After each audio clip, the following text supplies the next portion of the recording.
Welcome to the Empowered Living Zone, where you can create the life you crave. With me, Dr. A, as a psychologist for over 30 years, a transformational life coach, and an expert in self-empowerment, my life's work has been inspired by the beautifully powerful resilience of the human spirit. We will share stories and successes of people who have not only overcome personal adversity, but have used their traumas and hardships courageously as a springboard into greatness. Create positive transformational shifts on your way to achieving phenomenal success. Get ready to level up as you move beyond the challenging terrain of your life's journey into the empowered living zone. Ignited by spirit, fueled by purpose, and guided by vision, the Empowered Living Zone show starts now. Hey everyone, I'm Dr. Pat, and as you know, I have been taking this journey with, yes, Dr. A. Today's show is in response to a number of requests we've gotten where people want to know, how did you get there? And we're getting questions like this. We're getting them on social media, and people are listening to the shows and they're just in awe about what we're talking about. But what they really want to know is, how does someone get to the place where you can say you are A, B, C, or D? And that's what today's show is about, the Empowered Living Zone, the person and the story behind the concept. Now, for many of you, you've heard me do this show with Dr. A. You've heard us talk about some amazing things. But the question is, how does one get there? And so part of this today is to share that you get there, one, by all the principles Dr. Hayes talked about on previous shows, but there's more to the story. There's the personal side of the story. There's the story that says, oh, do you keep going? Because when you think about this and you think about who Dr. A is, this is a life work that's been inspired by the powerful resilience of the human spirit, as she would say it. This has been about having a heart in the right place, but then taking action. It's about stories of courage, about hope. Her early life story of hardship, which you'll hear about today, how that fueled her passion to help and support others. And, what's underneath it all, for those of us that have had a few roadblocks, well, we know what it's like to feel the pain of woundedness. We also know what it's like to be victorious over that pain.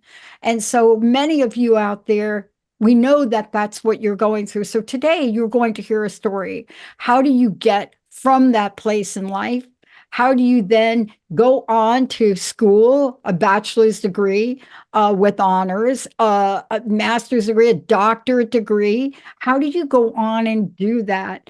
What is it about that? But more importantly, like you heard in the introduction, how do you build up 30 years of becoming an expert in the field, so that when you put your seal of approval on self-empowerment and you're called an expert transformational coach and the queen of self-empowerment and self-leadership, what is underneath all of that? Because I said on an earlier show today with someone, you can look at all the credentials, all the awards that any of us have gotten, but that is not what has pushed us up the ladder. It has been our life experiences. It has been what we've learned from them, so that when you work with us, we can recognize it almost immediately. Dr. A, are you ready to have some greatness today in a conversation that so many people want to hear about? Yes, people have been encouraged by what we've been talking about, but underneath this comes something we don't talk about. And that is our life experiences, which surround all of the credentials, don't you think? Absolutely, Dr. Pat. I mean, it is interesting because, you hit the nail on the head. When I think about who I am and how I've landed here, my training and my credentials are not important. Those aren't the things that really stand out. Now, don't get me wrong, those are important. I'm not just anybody hanging a shingle out and saying I'm a self-empowerment queen. I clearly have lots of experience and lots of training. And so I don't want to minimize those or diminish those and diminish those achievements. Yet, as I say that, Dr. Pat, when I think about, and it's funny, as I was thinking about coming on today and talking about myself. I will be absolutely honest. This is probably the hardest podcast that I may do. And I think part of it is one is, I think a lot of us are uncomfortable with having light shown on us. And also, I think what's challenging about this is how do I communicate this as succinctly as I possibly can? Because quite frankly, there's nothing succinct about life experience. I think about like if somebody were to say, when I'm thinking about aspiring at 15 or 18, what do I want to do with my life? If somebody would have said, Charleanea, down the road, you're going to be on a podcast about self-empowerment and you are going to be an expert in self-empowerment, I would have looked at them like they had a third eye. I would have never imagined in a million years. And now I look back at it and it's interesting. I was thinking about this the other day. For those of us who know Steve Jobs, and I know that he passed, in 2005, he gave a commencement speech to Stanford graduates. And for whatever reason, it's interesting, that is almost 20 years ago. I was really drawn to this. So this is 20 years ago. I was really drawn to his speech. And one of the things that he talked about was connecting the dots. And he talked about you connect the dots backwards. You don't connect the dots going forward. And that really resonated for me because I think about my own journey and how I landed here. Something in me, it's my heart. It was my intuition. It just kept pulling me through to things, that I pursued, that I was interested. I think about my own healing process. And, at that moment, I'm not thinking about, oh, I'm taking these stepping stones to get to my place of self-empowerment. No, something is pulling me in this direction and I'm being pulled in this direction. Part of it, quite frankly, was motivated by my own desire and quite frankly, a desperate desire to be happy, to be fulfilled. And so I look at this and now I look back at my experience and I'm like, wow, this makes perfect sense. This makes absolute sense. I look backwards and it's like, oh, these are how all these dots are connected. I came into the world, and I've mentioned this in previous podcasts, my personal story. I came into the world and it was a very impoverished environment. And there weren't adults around. There wasn't guidance, there wasn't love, there wasn't nurturing. And so I relied on what was inside of me. And when I say what's inside of me, it's not me, Charleanea, it's this divinity, it's this higher being. And it kept me company, it guided me. It also resulted in my developing this very, very deep self-awareness. And self-awareness, as I had mentioned before, is absolutely critical. It's the most important part of this journey, is having that self-awareness. So I have that. And then I go through my own life experiences of trauma. As I'd mentioned, there was physical abuse in my household. There was emotional abuse. There was sexual abuse. There was neglect. I had all this trauma. And I really didn't even realize I had trauma until I was in my 30s. And I was experiencing the woundedness from that. And when I say the woundedness, what exactly did that mean? It meant that I had severe anxiety. The world didn't feel safe to me. It meant that I had this emptiness, this loneliness, this hole inside of me. It meant that I had feelings that I wasn't worthy, that I wasn't good enough. I wasn't good enough to be nurtured. I wasn't good enough to be loved. And this is the thing that pulled me through my journey and put me on this path of searching.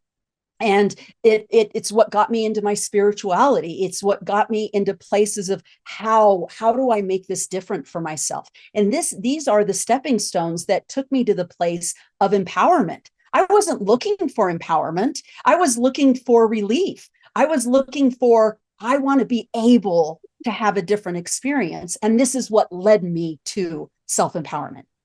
And we're going to talk about this more because I'm so glad you mentioned Stanford. Your story is compelling. It's compelling. And believe it or not, the more you and I can talk about this, and thank you for your courage of sharing this today, because I'm not kidding when I say our experiences are in the center. our credentials, our awards, our certificates, I don't know, whatever all that is, right? That's around the outside. But together, those are what make the story that you're telling so valuable. But even more importantly, it's what makes you that person that people want to call to learn what the Empowered Living Zone is about. Yes, sometimes we have to have credentials, but it's something else. You know what I'm struck by? And we'll talk about this more when we come back from break. I've talked now on a couple of shows, and some of the people I've been on shows with, they didn't even know what I'm talking about. But I sat there in awe last night for the women's basketball draft. And I sat there in awe. And yes, I heard from the announcers, but they didn't really talk about the magnitude of these women being in the Empowered Living Zone and how contagious it has become. So contagious that they sold tickets for the draft for the first time in history, that a lot of the games are sold out. Oh, someone called me on the phone and said, "Did you go get your Storm tickets yet?" And I'm like, okay. They said, "You're not going to get any." Why? Because these women sharing what you shared, taking the steps that we're about to talk about now, are now showing the world what is possible despite overcoming challenges. And you mentioned Stanford. I got to give a little shout out to Cameron Brink. Thank you, Cameron, for taking that #2 pick. And it was okay to cry. Let's take a short break. When we come back, you're going to hear more from Dr. A about how do you know you're empowered? Why did I just mention these women? How do you know you're empowered? Is it when you get there? Do you know, like during the journey? Do you know when everything in the bottom falls out? Do you still know you're empowered? I don't know the answers to that. Dr. A is going to share that. Let's take a short break. We'll be right back.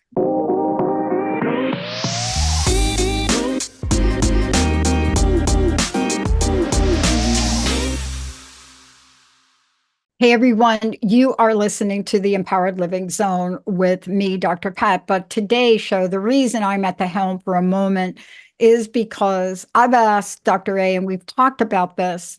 There's something to be said in the stories that we tell, the personal stories that go beyond what you see at the end of our names, what you see in front of it. And those stories are compelling. They talk to the point of why I do what I do, why Dr. A does what Dr. A does, and how the Empowered Living Zone was formed and created. What we're going to talk about is we're going to talk about not just how you get here, but we're going to talk about how do you know that you're in this place? How do you know? Can you feel where something has changed, where you're not feeling what, like a victim anymore? Even if you have a major knee injury, are you still feeling like you're at the top? How do you know? Dr. A, for you, thank you for sharing that story. There's so many, I'm going to make a statement. There's so many, because you know this, you and I are both in the field of psychology. We know the level of abuse that is going on in the households, but we rarely hear the stories about it. And thank you for sharing that. Because I had to build a level of resilience in you. Now, here's the question. When did you know? Like, when did you know that you were experiencing something that wasn't that what you shared, but something different, something you call empowered? When did you know that? What did that feel like? That's a great question, Dr. Pat. And I think the answer, this is going to sound like a contradiction and a paradox. The answer is, on some level it changed as I aged and as I developed, and yet at the same time it was the same thing. And I know that sounds like a paradox, and I'll explain what I mean by that. When I think about the very first time that I had some conscious awareness of something in me, this power, this power of rising above what was happening in front of me. The youngest I was when I experienced that was 4. And you have to remember, this is through a 4-year-old mind. Now, what's interesting is when I go back and look at it, the experience is the same.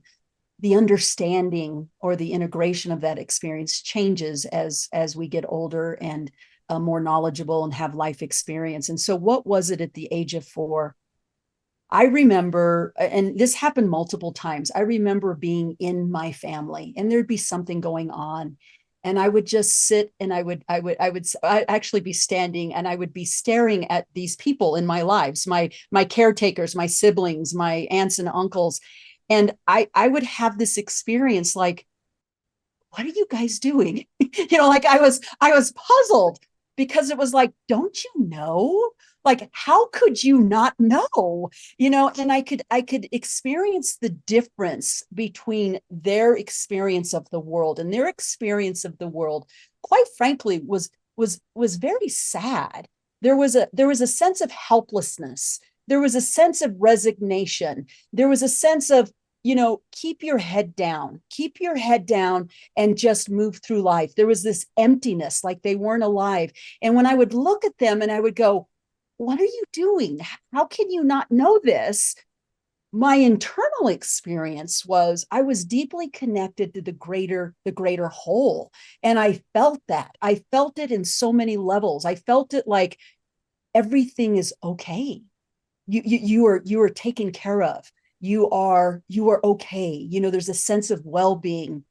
There was a sense of flow, just knowing. It was the best way that I could describe it was a trust. The trust was, I'm okay. I am taken care of. There are great things waiting for me. And there was a sense of excitement and feeling alive. And I was really struck by how different how different my internal experience was from my experience in my family. Now, I'm not going to lie to you, Dr. Pat. It's not like this connection is 100% 24/7, decades of my life. There were times when I would lose that connection. I would lose the connection with that internal power. And yet I would be reminded over and over and over again. Because I think what happens is, and this is part of the journey is part of being a human is forgetting and remembering, forgetting and remembering, forgetting and remembering. And as you remember each time, the power is even that much more powerful. And I'll say, as I got older, I had experiences that were like, oh yeah, I remember this. I think if I were to give you one experience in particular where I felt like it was a consistent experience of that empowered state, I would say it was when I was a mother. And it was from the moment, and this is going to sound a little crazy and woohoo, from the moment I knew I was pregnant. I knew I was pregnant. I knew I was pregnant. And from that moment on, through my whole pregnancy and through my whole experience as a mother, I was deeply connected to that power within. And there's a sense of flow. There's a sense of well-being. There's a sense of everything's good. Everything's taken care of. There's nothing for me to worry about. All I need to do is show up and be who I am, and it's going to be fine. That experience you just described, I mean, I'm feeling the energy from the people that are listening because they know what you're talking about. They know. And I think each and every one of us has a moment like that. Maybe that's not it for you listening, but I'll tell you, you had a moment. For me, it was the first time I couldn't stand to be at my aunt's house after my mom took a turn for the worst. And I decided to live on the fire escape in Manhattan in their apartment. And that what you have that moment, find that moment that Dr. A just talked about. Find that moment. You have it in you because those are the moments that you want to hold on to, right, Dr. A? Those are the moments you want to hang on to when things maybe not going so great. I had a flashback about that moment this morning. Me as a 6-year-old on a fire escape in Manhattan, right? They got tall buildings there. I think it was on the east side. I can't remember, but it was by the water and the fire escape. You could look at the river. And I remember and I got a lot of grief from it. I mean, there was one point they had to call the cops to try to get me back in. And of course, that didn't work. But you see, these are the moments that I think you're encouraging people to hold on to, aren't you? Absolutely. Absolutely. Something that, and it's interesting having this conversation, Dr. Pat, because, I will tell you, I'm a talker. And when it's hard for me to say, I'm at a loss for words. These experiences sometimes are really difficult to convey with words. Words don't do it justice. I'm not doing it justice by trying to explain in words the experience. Yet when you're there, you are there. And I think what's important about this is, again, we've had conversations about this. People look outside of themselves for the answers. They look outside of themselves for the truth. They look outside of themselves for direction. And the crazy thing is, it's all in us. It's there. It makes me think, and I've said this before, I'm the queen of metaphors. It makes me think of the acorn. People have talked about the acorn. What's the acorn? The acorn already knows it's an oak tree, right? It already knows, even though it's this little acorn, it already acts as if it's an oak tree. And in some ways, we're not any different. It is already in us. The acorn, our acorn is in there. And whoever we are to become, wherever we are to be, wherever direction we are to be drawn to trust that, because it is our own intelligence finding its expression and pulling us to the thing or the experience that's necessary for us to evolve. Yeah. Look, there have been times where, I don't know about you, but let me just say this. I'm going to use an expression. And I grew up with uncles that were in the boxing, like boxing, that sport. I grew up with uncles. I got my first pair of boxing gloves when I was age 5. So that just tells you a little bit. But there have been moments, to use an expression, where I felt like throwing in the towel. Now, I never really did it because, like you, I've had some other influences. But I wanted to ask you, there have been moments where you must have asked yourself, how am I going to keep going in life? What am I going to do? Have you ever felt those moments where you just think, I don't know that I can go on? Have you ever felt like? Oh, absolutely. Absolutely. Yes. Yeah. I want to talk about those when we come back from break, because in those moments, you and I have had a lifetime of where we've had influences from others. Even in those moments, there have been people, even if we read a book, you mentioned Steve Jobs, even if it was somebody that came across our desk or somebody, I joke about the fact that it's in the 80s and early 90s, and people starting to hand me these books that I just looked at them like, I am not reading that book by Victor, whoever his name is.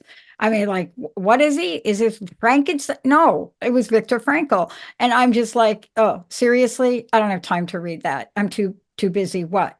Uh, Drinking or using, or what are you too busy with? Building a career that you're going to get fired from eventually. So when we come back, I want to talk about those moments in your life, the things that have kept you going.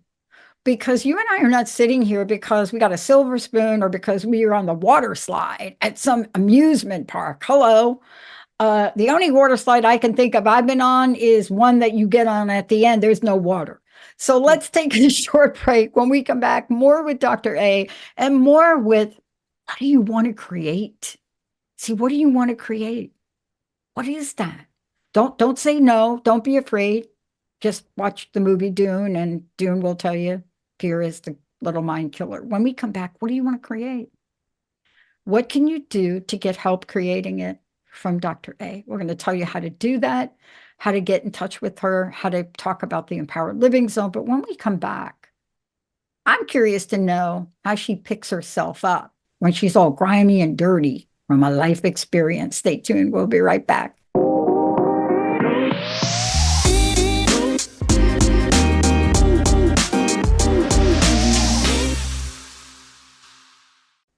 Hey, everyone, welcome back to the Empowered Living Zone. And I want to say Dr. A and I are just switching roles for today because I wanted Dr. A to share a story.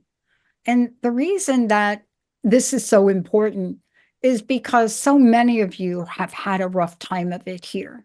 And I got an email that kind of asked the question, have you always been that positive? Have you always been like you are? And what I realized is that each of us that do this, we go through life. Dr. A is such a person. Now, before we continue with How do you pick yourself up, especially when you've been knocked down? Um, how do people find out more about you? How can they work with you, Dr. A? What is the best way for people to reach out to you?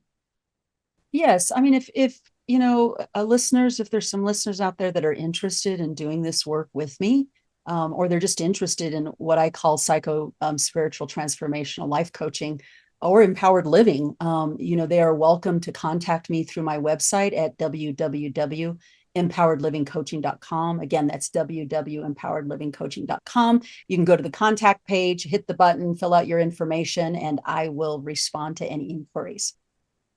So I have alluded to a couple of things today that maybe some of the listeners are not familiar with, but if you're not, just try to Google this. There's been a shift in women's sports again. You know, there have been many shifts. We've watched it in tennis, right? We've watched it happen over time. We've watched it in soccer. We've watched women's soccer elevate itself to the point where, hello, what do you mean we didn't win the Olympic gold, right? We've seen men and women both achieve great things. You see it, you hear it. We also know when they don't. Steve Jobs, you mentioned Steve Jobs, and let's start with that because Steve Jobs, nobody ever thought Steve Jobs would be dethroned. But he didn't stop, did he? Steve Jobs did not stop. Neither did you. So let's talk about what it takes to dust ourselves off, rise up, and maybe sometimes recreate, reinvent, and redesign our life way. How did you do it? Dr. Pat, I think it's really important before we get to the how to also to talk about, I think this is really important. A lot of times, you know, people misunderstand or they make assumptions. There's these implicit biases that people make about individuals.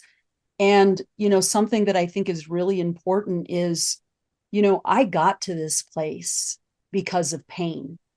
I got to this place because I was struggling. And one of the questions you asked right before we had taken a break is, have you ever been in those places where you didn't think you could keep going?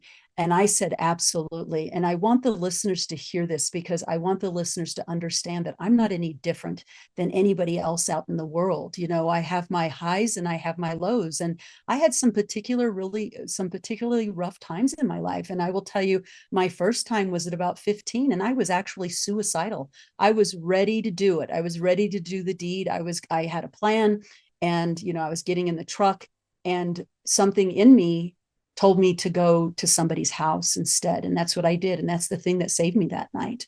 And I had several of those in my life, especially, I had a situation where I couldn't have hit any further than rock bottom. I grew up, I had a teenage mother, a teenage father, and my mother dropped out of high school. And I watched my mother struggle. She worked at minimum wage jobs. She worked at Burger King. We couldn't make a living. We were hungry. And I always told myself, I will never be like her. I will never be like her, meaning with children, no job, and unable to take care of myself. And here's the irony about this, Dr. Pat. When I was 34 years old and I had my son, my partner literally walked out of the door and left me alone with my child. And within the same week, I got a call that I did not have a job. Isn't it interesting how God works? It's like, okay, we're going to have you experience this and heal from this. So I was without a job, without a partner, on my own, and with a child. And that was probably the most bottom of my bottoms. And I can remember being in my closet because I didn't want to hear I didn't want my infant son to hear me crying, and just in a ball, like, I can't do this. I can't do this. And here's the crazy part about this, Pat. No matter how low I have been, there has always been something in me that's separate from that voice that says, you can do it. You can keep going.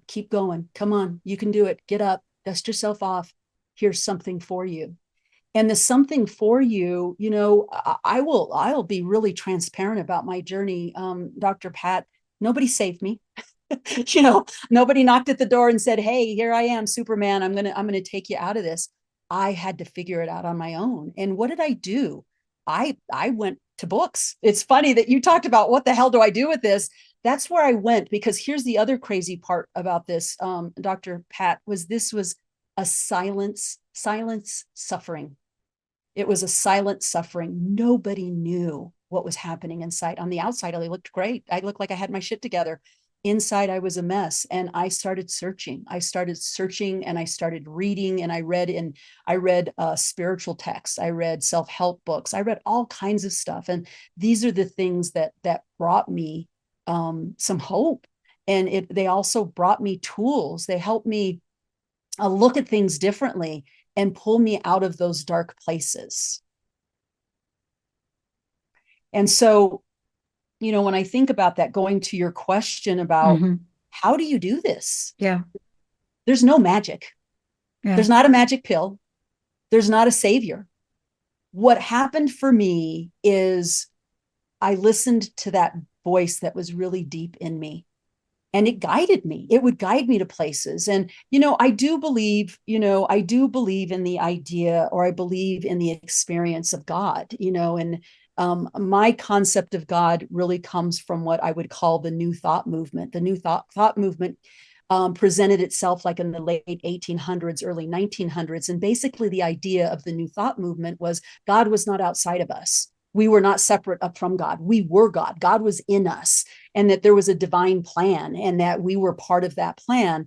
And that was really important to me. It gave me hope. It gave me direction. And what I realized when I stumbled onto this, I started paying attention, and I started to see all of the ways in which the universe supported me. Like the perfect book would show up that I needed to read, and it would help me with those answers. It would help me with the healing and the healing process. And so how did I get myself out of this? When I was in those deep, dark places of just deep despair, I would get what I needed. I would hear something on the radio. Somebody would say something to me. I always got that little piece that I needed to pull me out of those things. And then it would give me the strength to keep going. And I would keep pursuing whatever that little piece was. And before I know it, there would be a shift in me. There would be hope. I would get reconnected with that sense of well-being in myself. It's interesting you brought that up, because I grew up in a very interesting spiritual religious family. I think I've talked about this, where grow up Catholic, but then here comes stepmom, Southern Baptist, but she had a very different view. And what's fascinating are the things I remember from her tutelage, from her teaching. And here's what I remembered until I too found a different spiritual path. But I'm a spiritual hitchhiker, so I spent a lot of years really checking them all out. But one of the things I take away, even from my mom's Christianity teaching, and she would say this: there are things in almost everything you find where you'll find the words, "The kingdom of God is within you. Greater than these you shall do." But what they're talking about, what you're talking about, is this ability to understand that power that's within us. It's that ability to know, and that's really what you're referencing to in the empowered living zone, because what you work with is also a spiritual component. I mean, you just talked about your coaching platform. You talked about what you do with that. See, there is that guidance system that if each and every one of us could recognize it, that guidance system within, that thing that says you got something inside of you that can get you to a Steve Jobs moment, a Caitlin Clark moment, I mean, whatever that is inside of you that gets you to that moment. I'm going to digress for a minute, because I want to ask you about this. I don't remember the year, but there was a turning point in Hollywood. It was not too long ago. We had moments of this, what was it, 70s maybe? But it came back for young girls. And it came back in the form of, no, I'm not going to say Barbie, but it did come back for Barbie. It came back in the form of Wonder Woman, right? And we're not going to spend the whole show talking about this, but I want to ask you about this, because for a lot of young girls that were young at the time Gal Gadot put on the Wonder Woman suit and literally took a movie that would have been a flop, the Justice League, and made it a hit. things changed. They found something, right? And the reason I'm bringing it up is each of us have been influenced by different people. Now, clearly, there are a generation of young girls. For boys too, there are things that they look up to. Some people look at intellect. They look at the smart people. They look at the Einsteins. They look at those people. Clearly, Oppenheimer became a box office hit. Why? Most people didn't even care about World War II, but they tapped into that. But we get influenced by people. Were you influenced by people? And can you share who they were? Yes, absolutely. We can talk about that when we come back from break, but absolutely. All right, let's take a really, really short break, Emily. And when we come back, think about the people that have tapped your shoulder. They don't have to be here now, but I mentioned my stepmom teaching us things from the Bible, not the way you would hear them. Everything out of my mom's mouth about those scriptures, she was like a mini me, Joel Osteen. Everything to the point where we never actually used that book. But my mom, for some reason, first child at 12, second child at 13, she had a different view of life. When we come back, we're going to see who touched the heart of Dr. A. We'll be right back.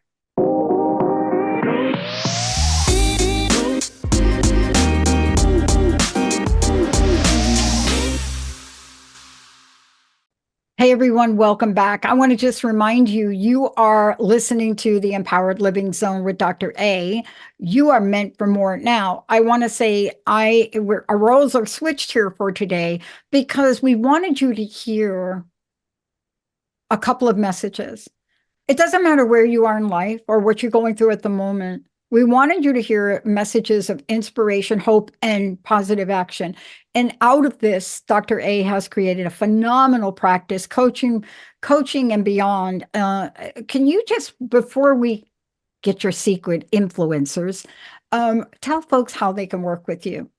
Absolutely, Dr. Pat. If you'd like to inquire about the opportunity to work with me personally, or you'd like to hear more about psychospiritual transformational life coaching or the Empowered Living Zone, you are welcome to reach me through my website, which is www.empoweredlivingcoaching.com. Again, www.empoweredlivingcoaching.com. You can go to the contact page and fill out the information and send that to me, and I will respond as soon as I possibly can. Awesome. All right. So the secret sauce. I'm telling you, I've had people influence me and you have. I'd love to know who influenced you. And what I mean by that is either touched you personally, either worked with, either read about, it doesn't matter.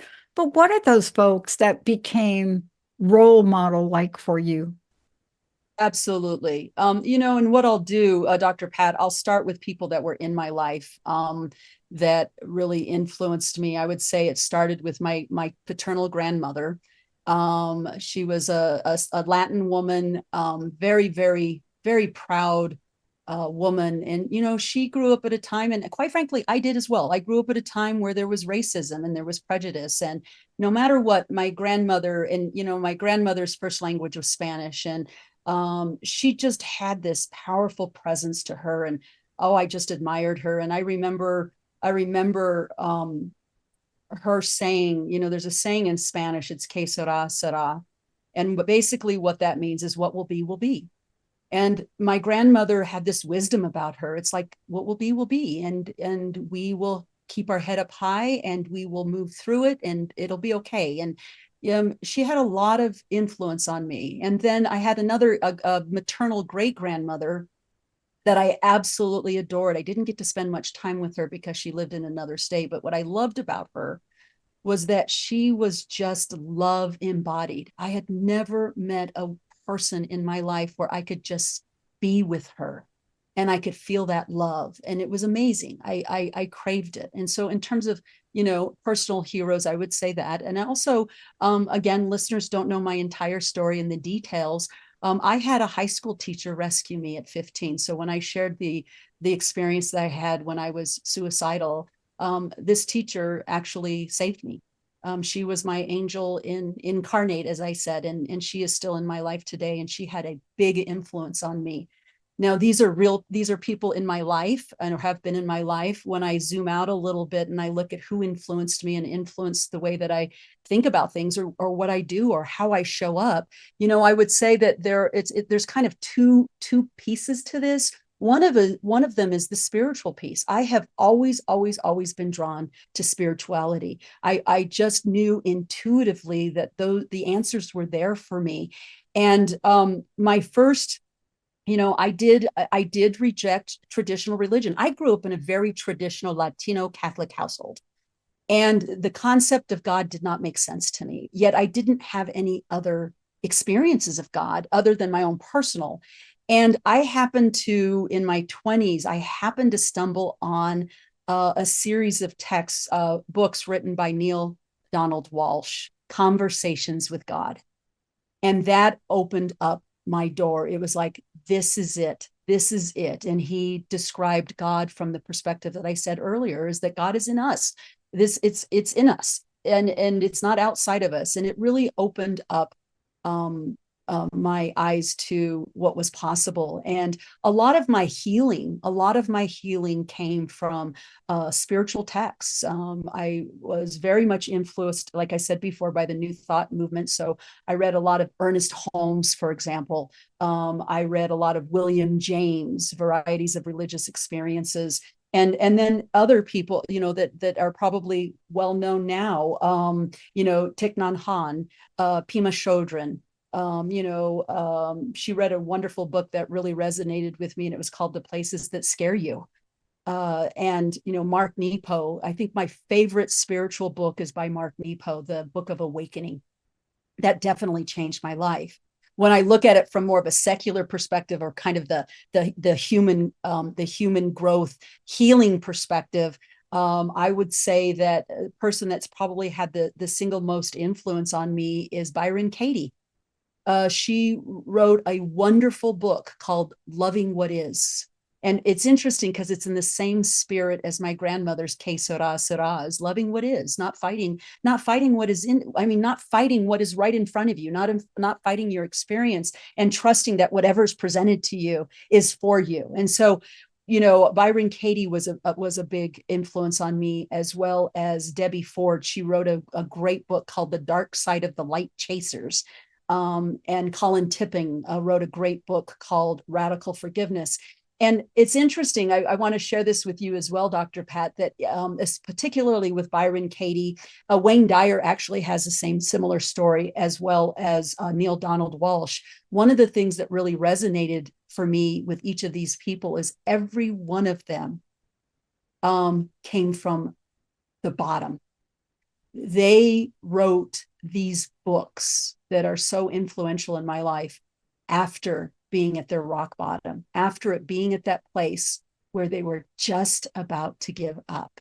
And I find that very magical, because I feel like I've had tastes of that, or pieces of that. Those moments when I'm just about ready to give up, I had this really strong flare of inspiration. It's like fire. And I suspect it's true for these individuals, Byron Katie, Neil Donald Walsh, and Wayne Dyer, for that matter, as well as Debbie Ford. They all describe this darkness, this deep darkness, and out of this darkness comes this light and inspiration. And those stories really resonated with me as well. And it probably had a lot to do why I was drawn to their stories and what they had to say.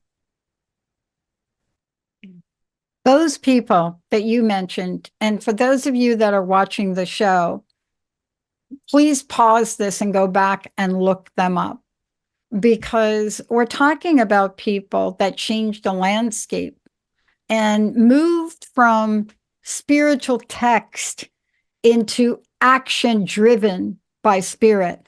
And that's what they all have in common. And there are others, of course.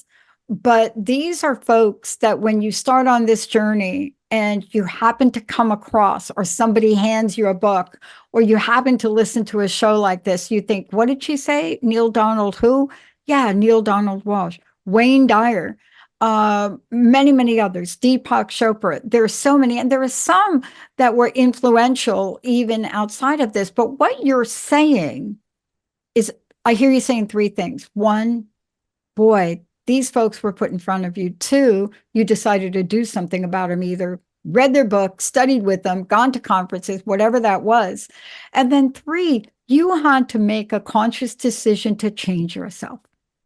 See, I have read a lot of books. We're joking right now because this is our 20th year and they're trying to count how many books I've read and how many shows I've done. And I'm leaving that up to other people because that's fascinating to my team. But to me, nothing is greater than what we learned from them. And I think what you're saying, these folks have been pivotal in helping shape the Dr. A that we're looking at now. Is that right?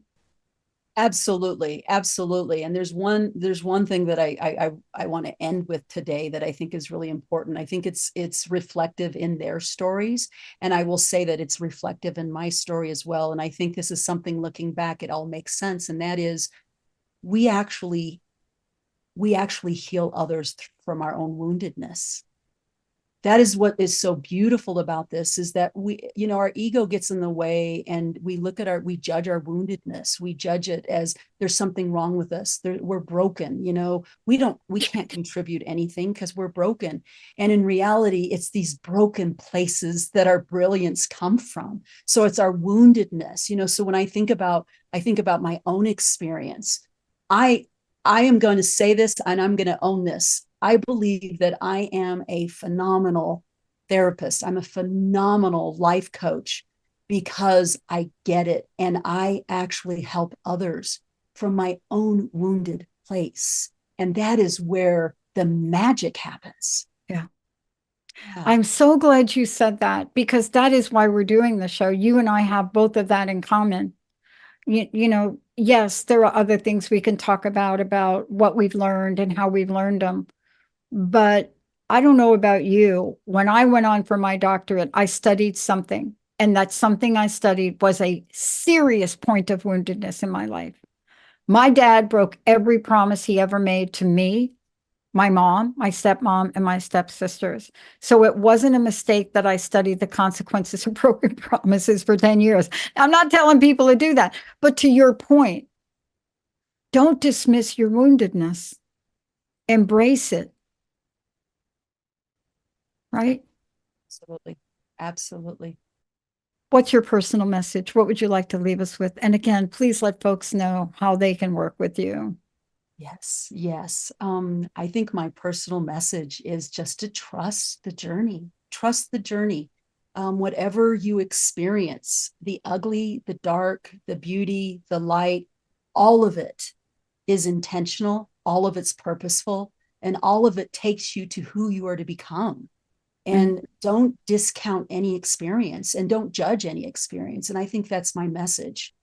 For anyone who's interested in working with me personally, you're able to contact me through my website at www.empoweredlivingcoaching.com. Again, www.empoweredlivingcoaching.com. Thank you, Dr. Pat. Thank you. And I want to say this to all of you. We're talking about some people that have written best-selling books, but I want to share something, and I've shared this with Dr. A. Right next to you, perhaps, or someone you know is one of your greatest fans. There's someone there. There's someone very close to you. And sometimes we just have to open our eyes a little wider. Every day, Dr. A, that I wake up and I feel throwing in the towel, whatever the language is, I'm going to share this with the audience because this is important. You don't need to know Deepak Chopra, or you don't need to even know, you don't need to know us. But I'm telling you, it's the small actions. This card, I get a card every year from Susie Hutchinson. Susie Hutchins. Susie is a 20-year listener. Every year I get a card. And every year she sends me $20 in support of the network. Now, why do I do that? Out of everything I got around here, why is Susie's card here? For the same reason Dr. A is surrounding herself with reminders. Because Dr. A, you said it before. We have to remember, don't we? And you have shared with us today a lot to remember as we go back and listen to this.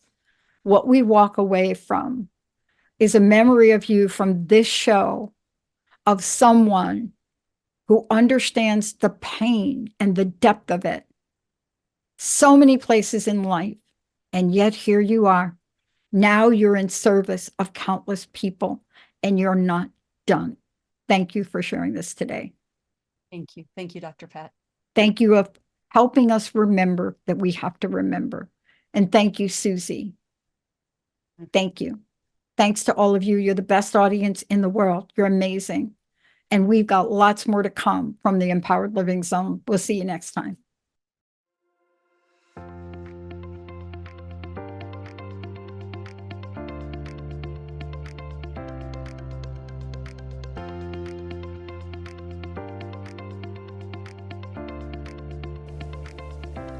Thank you for tuning in to the Empowered Living Zone show with me, Dr. A, to create the life you crave.